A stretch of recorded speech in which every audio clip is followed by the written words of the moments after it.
El personaje del cual estaré hablando en el día de hoy no es nada menos sino que el gran rey de Israel, David. Un personaje que desde su niñez estuvo impactando a la nación de Israel. Todo el mundo sabe lo crucial que era este desarrollo de este muchacho joven. Muchas veces nosotros no nos damos cuenta de la importancia que puede tener uno de los más jóvenes que de pronto pueda estar en nuestros alrededores. Yo creo en la importancia de analizar la vida de David desde esa perspectiva. ¿Por qué? Porque él tuvo el privilegio de ser el que consolaba al rey Saúl. El rey Saúl fue el primer rey de Israel. No fue David, fue Saúl. Pero Saúl no dejaba de tener muchos tormentos, no dejaba de tener muchas cosas que lo afligían en distintos momentos. Y él descubrió que en la música de David, él tenía gran consolación. Quiere decir que no solo David en el día de hoy representa la consolación, pero a la misma vez el desarrollo de su vida es muy clásico, por el hecho de que no solo él podía calmar las presiones bajo las cuales el rey Saúl gobernó, sino que en los momentos de quietud era David que venía y lo consolaba, era David que venía y le daba esperanza, era David que jugaba un papel interesante. Da la casualidad que Saúl también tenía un hijo, y el hijo de Saúl se llamaba Jonatán, y era él que se volvió el amigo íntimo de David. Era un amor tan particular y especial que tenían estos dos jóvenes que verdaderamente marca la historia de Israel en una forma grande. Aún en los tiempos en los cuales estaban en guerra y combatían a los cananeos, Canaán era una tierra difícil, una tierra entregada al enemigo, una tierra que se levantaba poderosamente en contra del reinado de Israel. Es más, que la escritura y la descendencia de Canaán, desde Génesis vemos que tenían la ventaja que no tenía Israel, que ellos eran los metalurgos de la época, los carros de hierro, los jabalines, el mismo que Goliat cargaba, eran productos de la ingeniería cananea. Y a pesar de todo esto, vemos que Israel le hizo frente al pueblo grande y poderoso de Filistea. Curiosamente, es la misma batalla que hoy día se pelea en el cercano oriente. Filistea peleando en contra de Israel. Filistea atemorizando a Israel. Filistea usando estrategias de guerra que son muy eficaces, pero que son muy contradictorias. El mundo entero sabe que Israel pelea una grande batalla con un enemigo que se esconde, con un enemigo que no hace guerra al abierto. Todo es hecho subterráneamente, por abajo, donde no se nota, donde aparentemente nada está ocurriendo, y después culpando al otro partido de ser los agresores. Israel está siendo atacado en el día de hoy en las Cortes de Ginebra, está siendo atacado por África del Sur, un país que se ha autodestruido siendo una potencia poderosísima y diciendo que Israel y el pueblo israelí están cometiendo genocidio, cuando es todo lo contrario, un pueblo que pelea por defender a gente inocente, gente que no tienen culpa de nada, con excepción de haber votado por Hamas y haber puesto a una organización terrorista en poder, amenazando a la única democracia del cercano oriente. David fue aquel que ayudó a los militares, no teniendo edad para pelear en la guerra. Él apoyaba a todos sus hermanos que estaban suscritos en el ejército israelí. Todo Israel estaba atemorizado porque de pronto se paraba este gigante y amenazaba a Israel con destruirlo. ¿Y qué es lo que hacía David? David le llevaba alimentos a sus hermanos. David se acercaba para ver qué es lo que estaba pasando.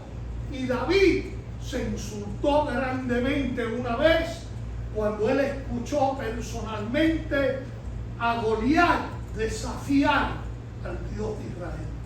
Fue algo que a David lo revolvió por dentro en una forma muy grande y se atrevió a verbalizar sus sentimientos. Se atrevió de tal forma que llegó hasta los oídos del rey Saúl.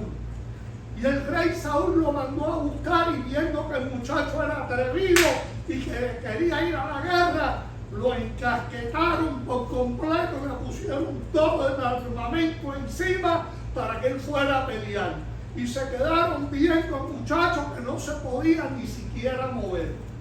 Todos ustedes están familiarizados con el instrumento de guerra que usó David. Se quitó todo ese armamento y decidió pelear simplemente con 5 piedras en el bolsillo.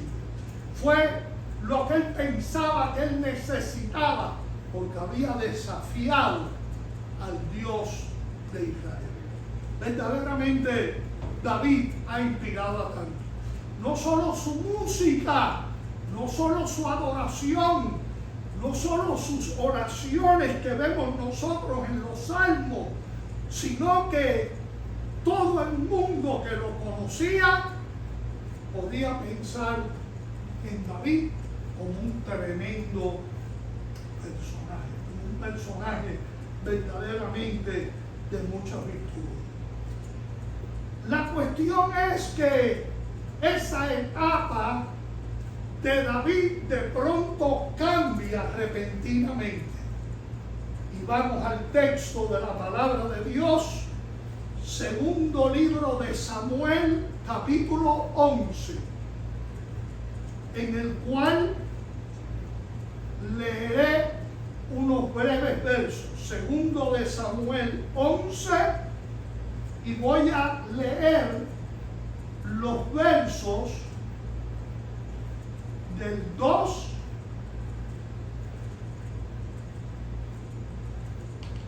al 6. Los versos del 2 al 6. Segunda de Samuel 11, del 2 al 6. Dice la palabra de Dios: y sucedió un día. Muchas veces todo lo que se necesita es un día en el cual una persona verdaderamente choque con algo inesperado. Y sucedió un día, al caer la tarde, que se levantó David de su lecho y paseaba sobre el terrado de la casa real. Ese mismo joven, esa misma persona que hasta lo más remoto del mundo ha influenciado positivamente en la vida de toda la humanidad, en la vida de todo reino. Dice que estaba paseando sobre el terrado de la casa real. Nos damos cuenta que ya David no es el joven, que ya David no es el ayudante del rey Saúl. No, ahora David mismo es el segundo rey de Israel.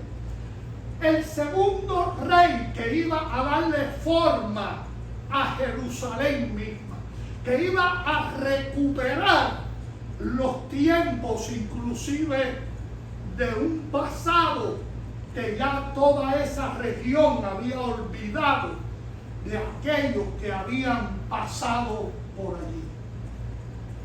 Dice la Escritura, y vio desde el terrado a una mujer que se estaba bañando.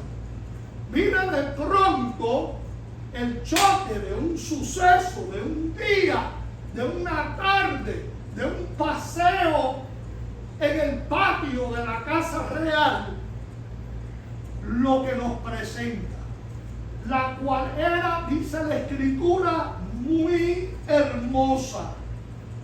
Envió David a preguntar por aquella mujer y le dijeron, aquella es Betsabé, hija de Eliam, mujer de Urías Eteo. Y envió David mensajeros y la tomó y vino a él y él durmió con ella. Luego ella se purificó de su inmundicia y se volvió a su casa. Y concibió la mujer y envió a hacerlo saber a David diciendo, estoy encinta. Mire cómo esta situación llega a un nivel totalmente inesperado en la vida de David. Él podía y buscó cómo me salgo de este lío. Me he metido aquí en candela y ¿qué hago ahora? Producto de un error, producto de un pecado, producto de codiciar algo que no le pertenecía a David. Y dice la Escritura, y concibió la mujer y envió a hacerlo saber a David diciendo, estoy encinta. Entonces David envió a decir a Joab, piensa el escenario como cambia, ¿ok? Envió a decir a Joab, ¿quién es Joab? El general del ejército que está todavía peleando con los amonitas. Israel estaba en el medio de la guerra. Joab estaba defendiendo su ejército y él sabía quién era el marido legítimo de la mujer con la cual él se acostó. Lo cual da a entender que a lo mejor en alguna forma David forzó la situación, porque no es probable que la mujer abiertamente se le haya entregado. No. La mujer tuvo que haberle hecho resistencia a David. Mire, esto no es fácil. ¿Por qué? Porque la imagen de David es una de hombre bueno. Y la pregunta es, ¿cómo es que un hombre bueno en un solo día, en una sola tarde, pasa de ser un hombre bueno y volverse un hombre perverso? La situación no se la deseo a nadie, porque desafortunadamente no creo que ni David pensó lo que le iba a suceder en esa ocasión. La cuestión es que viendo la crisis en la cual él mismo estaba, David busca al general que está lejísimo en la guerra y le dice, envíame a Urías heteo. Mira qué casualidad de esto. No solo Joab era general de David, sino que la noticia que él le da a Joab es que él solicitaba hablar con Urías. Y mi querido hermano, no estaba hablando con Urías para darle ninguna noticia buena a Urías. Él no sabía qué hacer con la situación. Y Joab envió a Urías a David. Ahí paro por la cuestión del texto. La cuestión es que de pronto David tenía que hacer una decisión. Y la decisión que iba a hacer de cualquier forma que le hiciera era mala. Porque nada bueno puede salir de algo malo. De algo que a lo mejor David mismo dijo, pero ¿cómo fue que yo hice esto? ¿Qué fue lo que me pasó? ¿Dónde me equivoqué? ¿Cómo es que de pronto estoy embrollado en una situación de la cual no sé cómo salirme? ¿Por qué hice semejante cosa?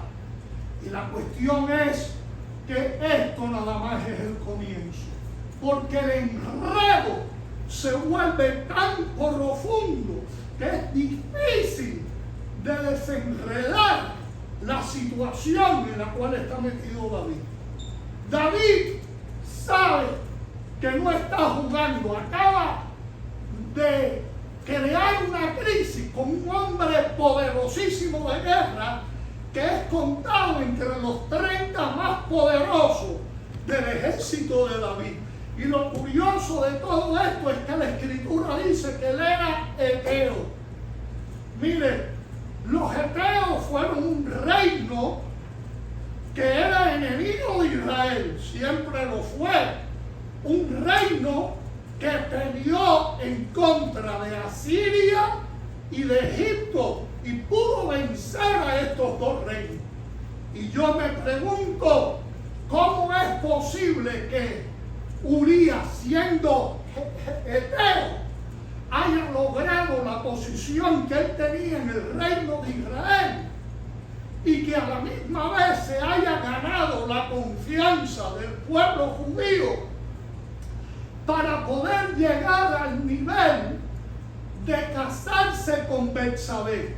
Tú ves, de pronto hay muchas cosas que estos capítulos de la Biblia no nos los dicen, pero que es importantísimo saber la historia. La gente no entiende lo importante que son a veces los relatos que tenemos por delante.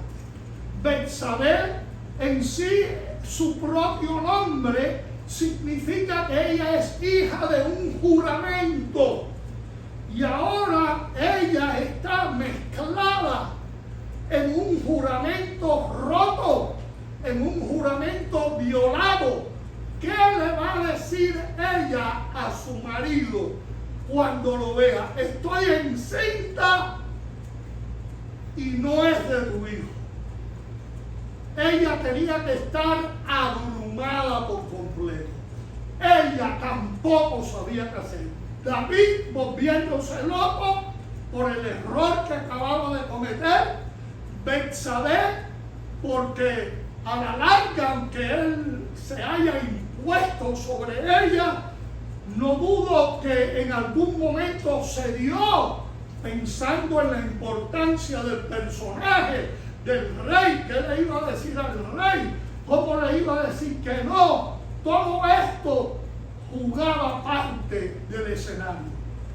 A quien estaba David buscando para ver cómo le daba una vuelta a la situación, habla con Joab y le dice: necesito hablar con Urías el heteo. Fíjate que inclusive el nombre de Urías significa la luz de Dios.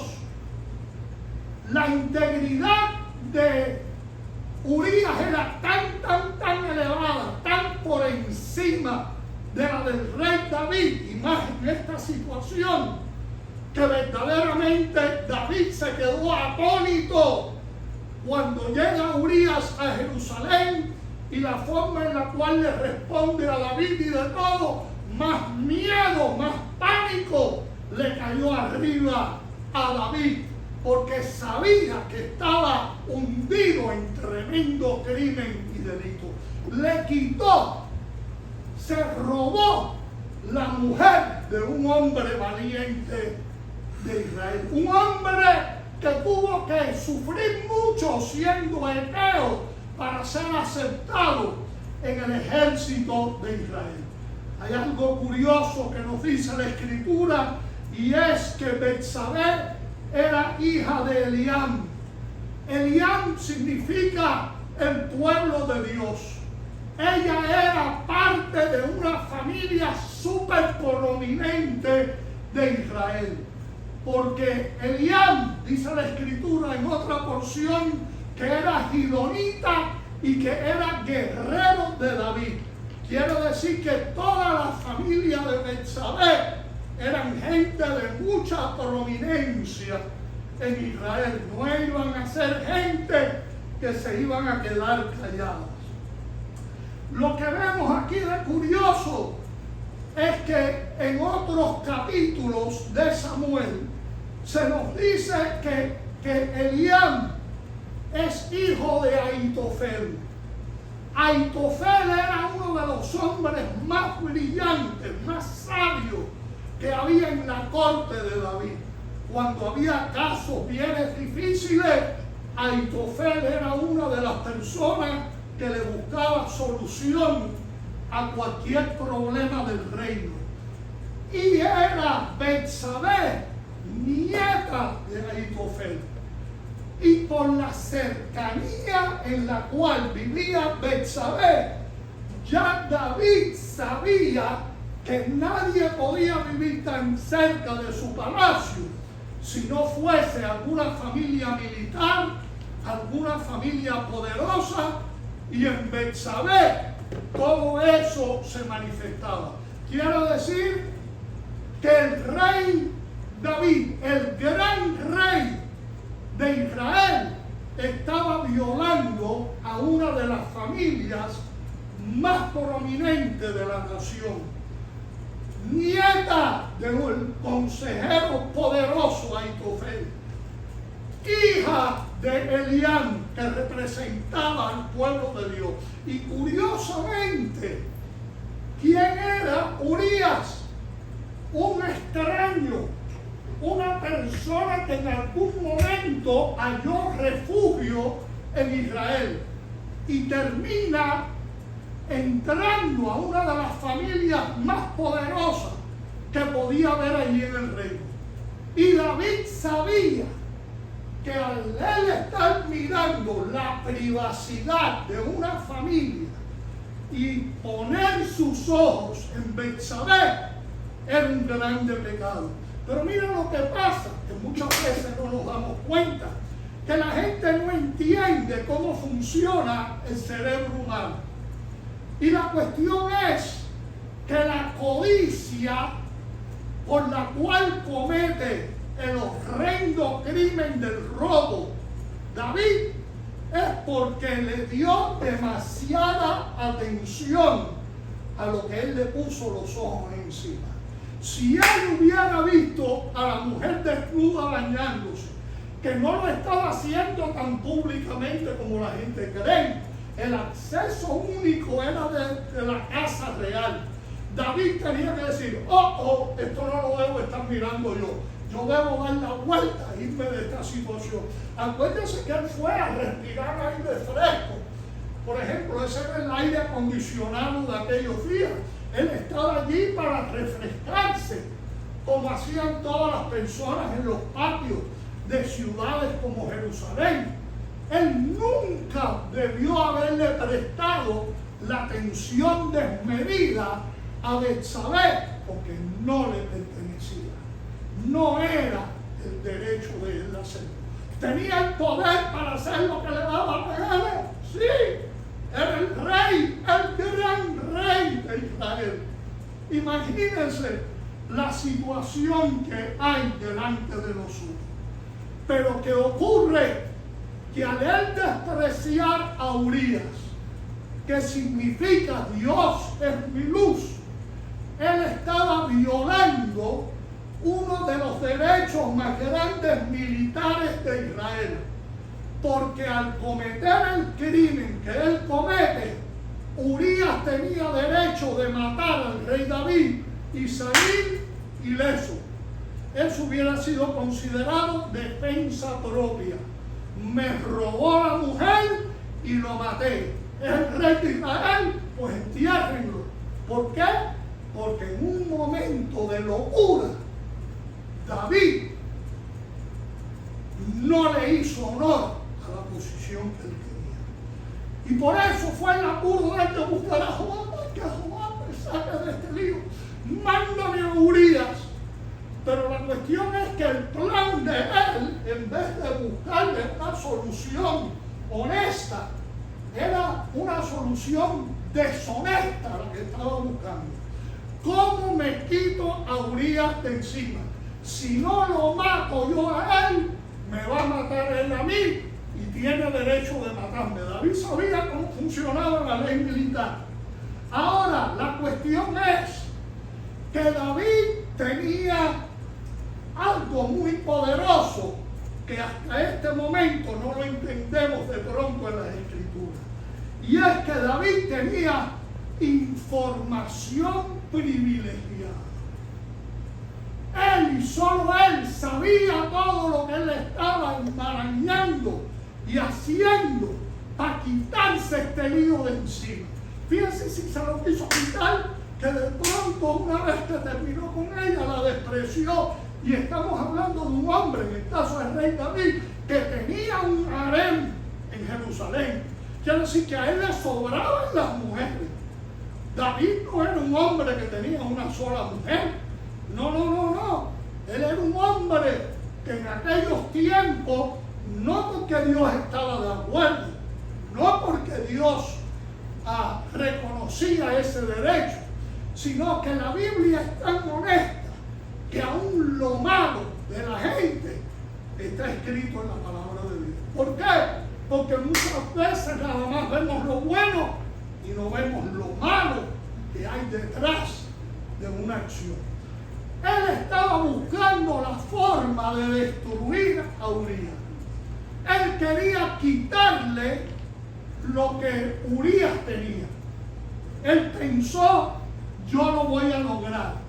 Y esa información privilegiada, él actuó sobre ella de acuerdo a la malicia de dicha información, sin considerar su nefasta actitud, influenciando a Joab, su general, contrario a la defensa de su propio ejército. Joab estaba defendiendo el ejército, estaba defendiendo la nación, estaba defendiendo inclusive a David. David estaba tranquilo en Jerusalén.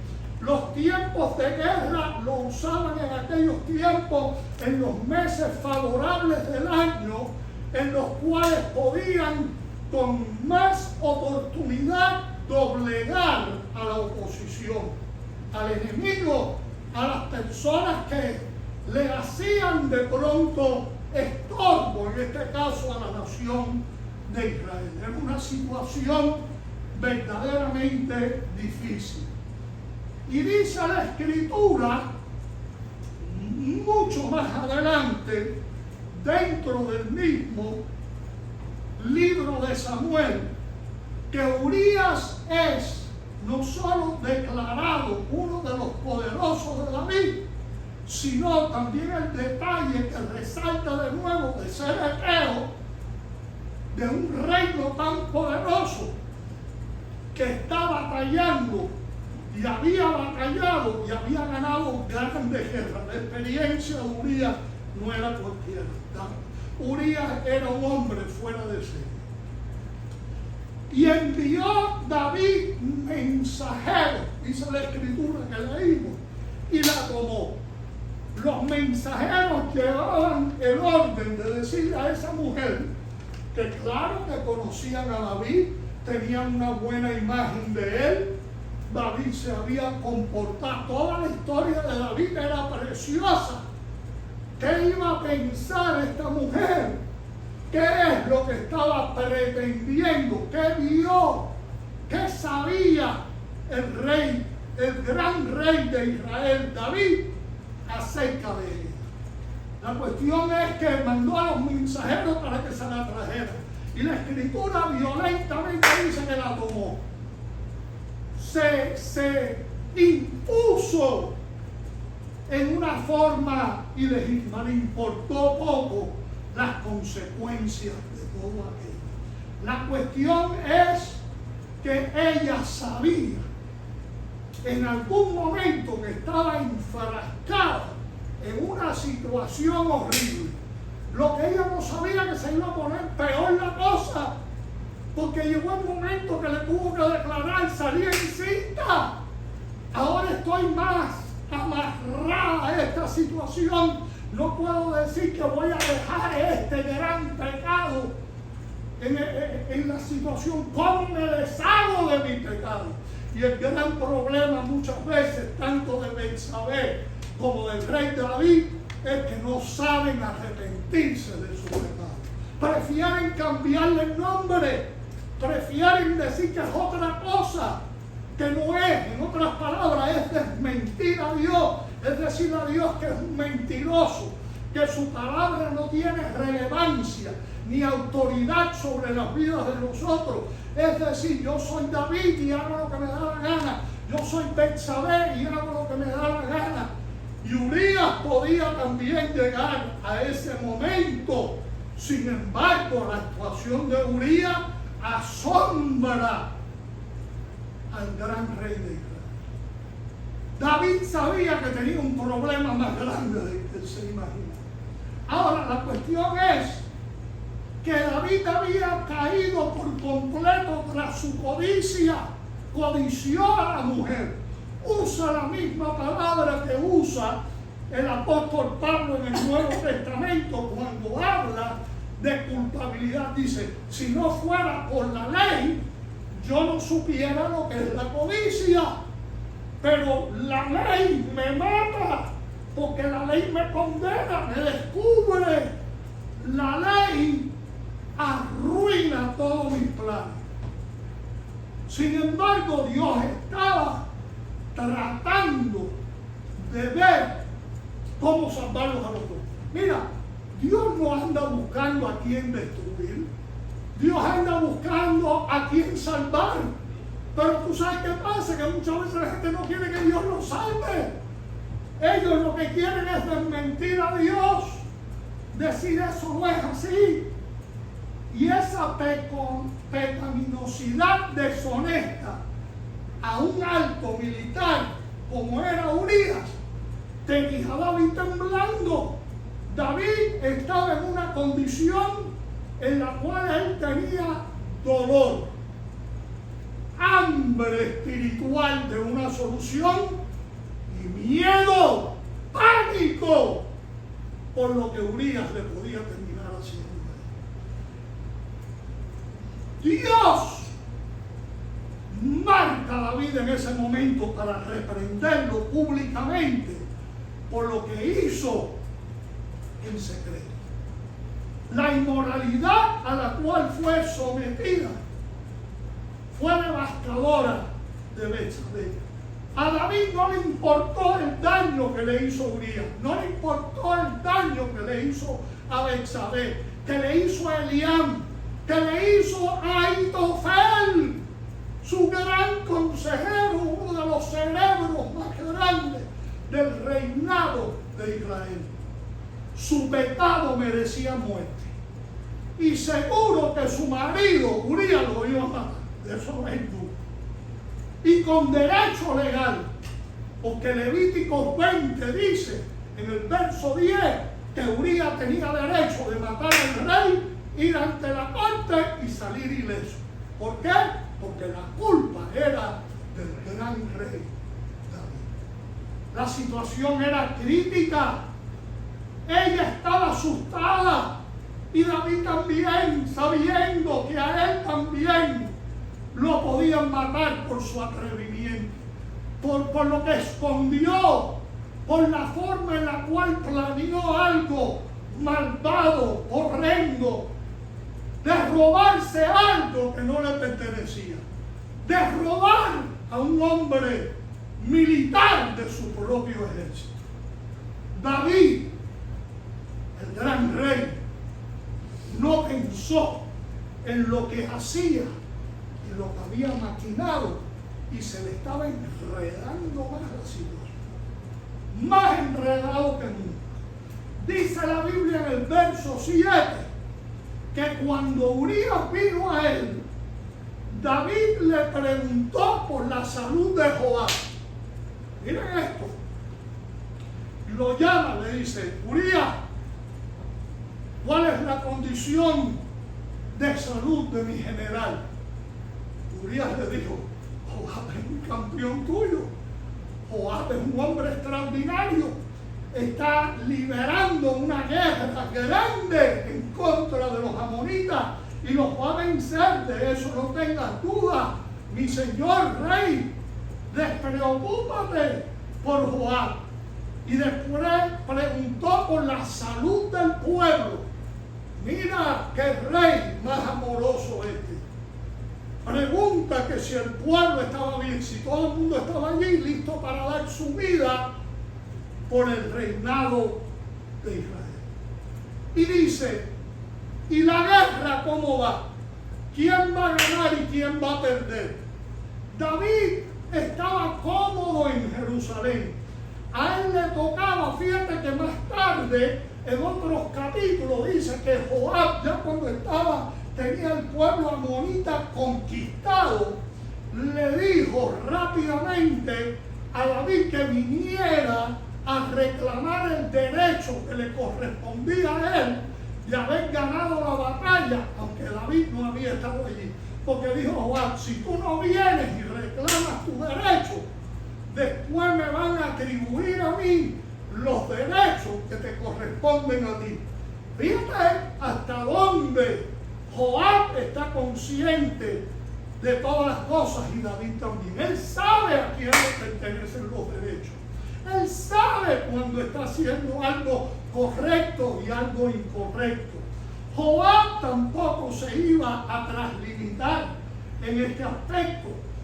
Y David, ¿qué es lo que hace? Después que le preguntó esto, nada tenía que ver con el problema, nada de lo que habló con Urías, y Urías habló con David, tenía nada que ver con esto. Esto es lo que estaba tramando David en contra de Urías. Dícele en el verso 8. Después dijo David a Urías: desciende a tu casa y lava tus pies.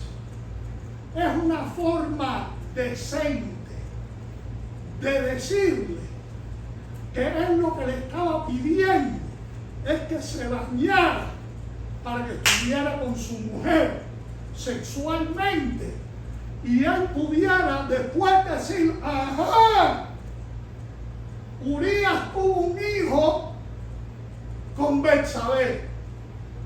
David sabía bien que el hijo era de él, pero ¿cómo se iba a salir del enredo? No había escape para él. La maldad de él lo había alcanzado. La situación era crítica. Y saliendo Urías de la casa del rey, le fue enviado presente de la mesa real.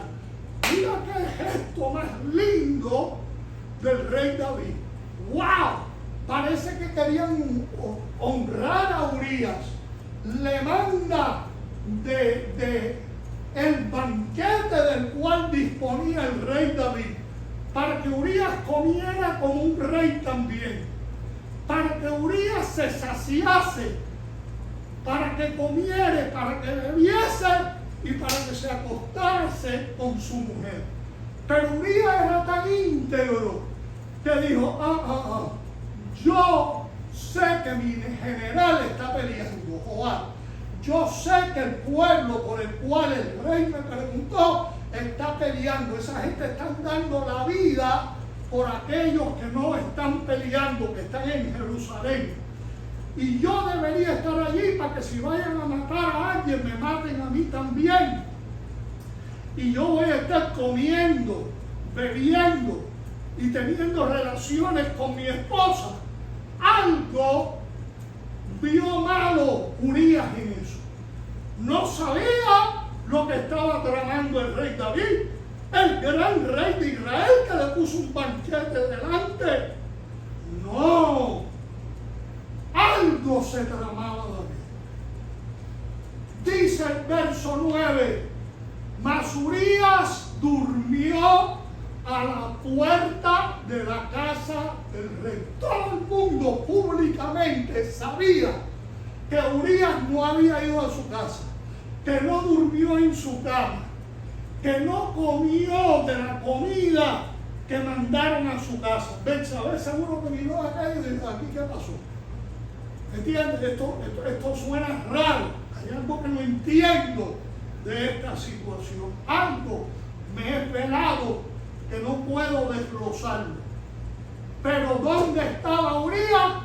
Durmiendo a la puerta del rey. En otras palabras, no puedo estar en la guerra, voy a cuidar aquí de la puerta del rey. Voy a estar con los soldados de Jerusalén. Todo el mundo tenía testimonio de que lo que se estaba tramando, que nadie lo sabía, nada más en la cabecita de David, que se había corrompido por completo, es la maldad que le querían hacer a Urías. E hicieron saber esto a David, verso 10, que su engaño, dice la Biblia, engaño, había sido descubierto, que su maldad aún no conocida por Urías no pudiera ocultarlo. El hombre más poderoso de Jerusalén, el gran rey que tiene el pueblo judío hasta el día de hoy. Y me pregunto, ¿cómo es que desciende David tan bajo a una actuación y que Dios permite que se registre en la Biblia la profundidad de la corrupción de David? ¿Por qué no desciendes a tu casa?, le pregunta a Urías. Ya, mira, temblando Urías de miedo, porque ahora quien le tiene miedo David no es a Urías, es a Dios, porque Dios no está viendo la cosa con agrado. David pensaba culpar a Urías del embarazo de Betsabé. Él se iba a zafar las manos. Aquí lo que va a suceder es que voy a decir que el hijo es de Urías, pero él ya sabía que Betsabé estaba encinta de él. David se volvió un engañador, pretendiendo mentorear a Urías, dirigirle los pensamientos. Su fraude se volvía evidente. Pero ¿quién podía entender la mente de David? El verso 11 dice que Urías, respondiendo el por qué él hacía lo que hacía, dice: el arca de Israel y de Judá están bajo tiendas, y mi señor Joab y los siervos de mi señor en el campo. ¿Y había yo de entrar a mi casa para comer y beber y dormir con mi mujer? Mira qué integridad. Ojalá David hubiera tenido esa integridad. Y la pregunta es: ¿la tuvo una vez que le pasó? ¿La perdió? En un día, en una tarde, paseándose, dejando que su mente se corrompiera y codiciara lo que no le pertenecía. Este fue el fraude que se cometió. La situación se vuelve más tensa. Por vida tuya y por vida de tu alma, que yo no haría tal cosa, dice Urías. Urías verdaderamente que impresiona. impresiona desmedidamente. ¿Quién le iba a hacer caso? Y no es que Urías fuera cualquiera. David, el gran rey, cayó en su propia trampa antes de la integridad de un hombre como Urías. Él no sabía quién era Urías. Él no sabía hasta dónde este hombre era íntegro. Él no se lo imaginaba. Su culpabilidad no se podía tapar. El gran rey estaba corrompido y quería culpar al inocente Urías. Verso 14, mira lo que dice. Venida la mañana, fíjate, no había amanecido, está atormentado, ¿ok? ¿Qué se apodera de David? Dolor, que es una forma de culpabilidad.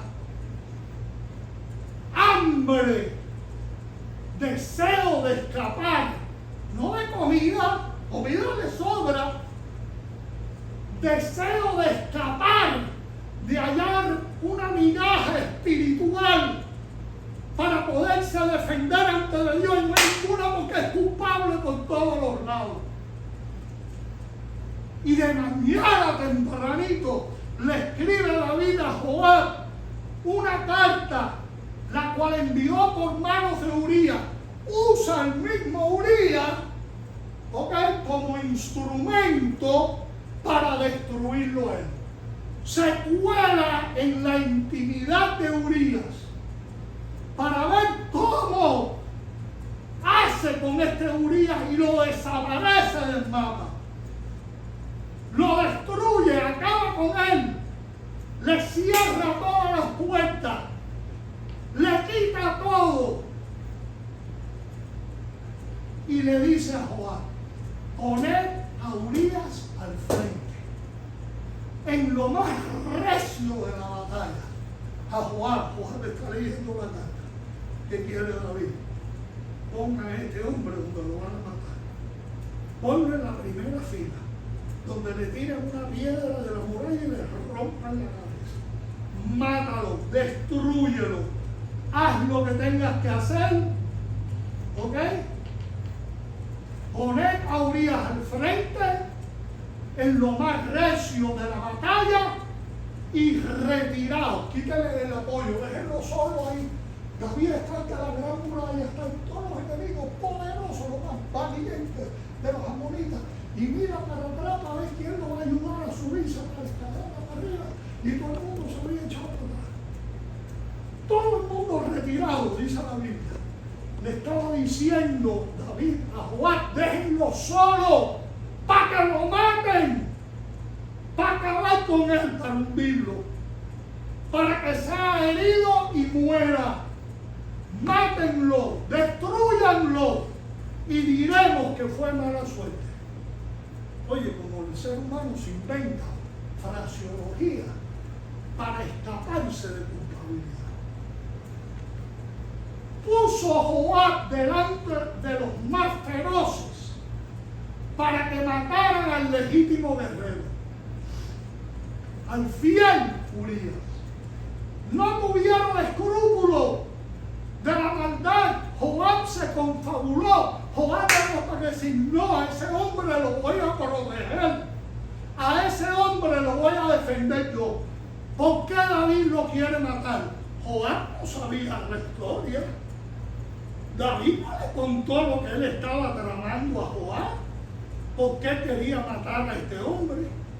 Cualquiera dice: no, es porque es eteo. No, si ya él había probado su fidelidad hasta último momento. John fue fiel. Nadie podía cuestionar la integridad de un hombre fiel, de un hombre fiel. Qué fácil es tratar de manipular a alguien fiel para la maldad de los pensamientos de otro arquitecto de calamidades. Oyendo a la mujer de Urías, verso 26, estoy brincando al final. Oyendo a la mujer de Urías que su marido Urías era muerto, hizo duelo por su marido. Mira, hizo lo que cualquier mujer correcta debería hacer. Pero ya ella sabía que ella estaba enredada por la culpabilidad de David. Ella fue víctima de David. David era el culpable. El malo de la película era el gran rey. David, rey de Jerusalén, rey de todo Israel, había unido el imperio de Judá con el imperio de las tribus del norte. Consolidó ambos grupos para poder verdaderamente levantar a una posición tan elevada. Y una vez que logra algo extraordinario para Dios, en un solo día, en una sola tarde, lo tira todo a piso. Eso es lo que hace el pecado en la vida de una persona. La Biblia dice, uno de mis versos favoritos de la Biblia, que las moscas muertas hacen herer el perfume del perfumista. Verso poderosísimo de la Escritura.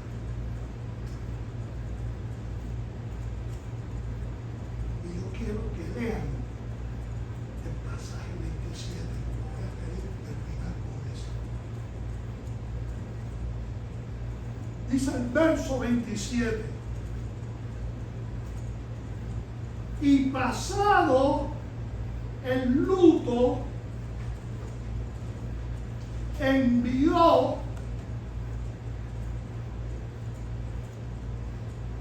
David y la trajo a su casa, y fue ella su mujer. Llora su marido legítimo. No le queda otra opción que estar envuelta en el enredo que había hecho David el rey, pensando, yo soy el rey, yo hago lo que me da la gana, me importa poco las consecuencias. Y mira lo que dice el verso 27 al final. Y le dio a luz un hijo. De paso, el hijo muere. ¿Ok? El hijo muere. Mas esto que a David había hecho fue desagradable a los ojos de Dios.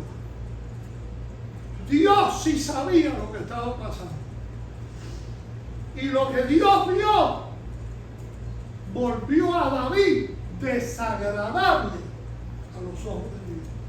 Querido hermano, imagínense la vuelta que puede dar la vida de cualquier ser humano, por fiel que sea, cuando permite la codicia de apoderarse de algo que no le pertenece. Yo creo que estos versos, por lo menos a mí me asustan y deberían asustar a cualquiera. Pero muchas veces los que lo cometen no se asustan. Lo que buscan es cómo involucrar a gente inocente en sus maldades, de cómo darle una vuelta a la situación para ellos parecer inocentes y que la culpa cargue a otros con ellos. Que otros sufran las consecuencias. Y Dios viendo todas las cosas. Y Dios diciendo, de ahora en adelante, la vida de David se lo voy a hacer pedacito. ¿Por qué? Porque se metió con Urías. Y como Dios es justo, que no hace diferencia entre judío y gentil, Dios justifica a Urías y condena a David a la desgracia. Mi admiración no es con David, ni con el general Joab, que llevó a cabo la sucia orden, sino con su víctima. Porque las víctimas muchas veces no se dan cuenta de lo que está pasando. Un soldado impresionante, fiel. Los mismos soldados de Jerusalén dijeron a este hombre le han dado un cheque en blanco para que vaya para su casa, en vez de estar en la guerra, esté con su mujer y de todas las cosas, y no lo hace. Le mandan comida especial y no la come. ¿Por qué? Porque él es fiel. No que no ame a su bella esposa, que fue la causa por la cual David le roba a Urías la mujer. Y pregunto yo, y cierro con este pensamiento, ¿qué están robando hoy día la gente?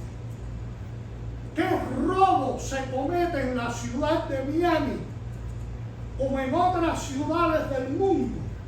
¿Cuántos líos, cuántos enredos, cuántos crímenes se están cometiendo en esferas semejantes a la de David, de cosas que no le pertenecen?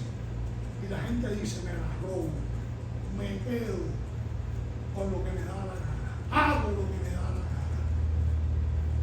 Cuando ayer confiaron en Dios, ¿qué más bien? Me pongo a pensar, Urías muere sin saber lo que pasa. Urías es cambió de actitud. Urías no sabía que todos los halagos del rey que todos los halagos del rey era para bifurcar su atención a algo importante, cuando lo importante lo estaba cocinando el rey David debajo del telón. Señor Jesús, ayúdanos en días de dificultad en los cuales estamos entrando, que muchas veces, Señor, se van a estar cocinando ideas en contra de las iglesias, en contra de los pastores, por los cuales, Señor, oh Dios, muchos tendrán que pagar con sus vidas.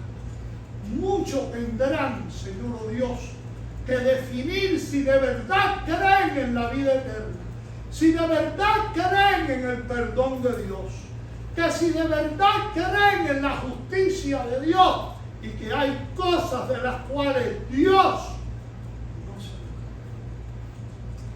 encarga. Ayúdanos, Padre, y ten misericordia, Señor, de cada uno de nosotros. Ten misericordia de las mujeres de las iglesias, que son víctimas a veces de hombres perversos como el rey David.